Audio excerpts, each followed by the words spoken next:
ओडिशा उत्कल बंग कलिंग आहरी अनेक ना अच्छे मो राज्य किंतु भाषा गोटे ओडिया। बहुत लोक अच्छा जो मैंने कहते 140 कोटी जनता मध्य 4 कोटी लोक देखा जाती ना आउ यही 4 कोटी लोक भाषा बुझीपारती केवल यही 4 कोटी लोक। 140 कोटी लोक मुझे बुझे पारि कि नहीं मु जानी किंतु मो 4 कोटी परिवार को मु बुझे पारि कारण मो भाषार महत्व मु जानी। मो ओडिया भाषा पाखापाखि 2000 वर्ष पुराणा। हिंदी बंगला उर्दू ठारू यह खूब ऊपर तार तालपत्र भुजपत्र लेखा यार उदाहरण। मो भाषा प्रथम युद्धर आह्वान देता ब्रिटिश सरकार को।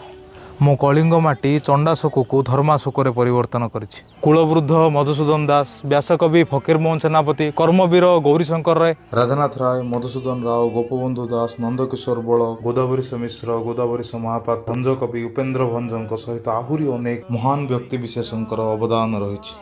ओडिशार भाषा कला संस्कृति स्थापत्य भारत इतिहास रे हीराखंड मान जोड़ी देछि। सेही कारण ओडिशा को भारतर आत्मा बोली कहुए।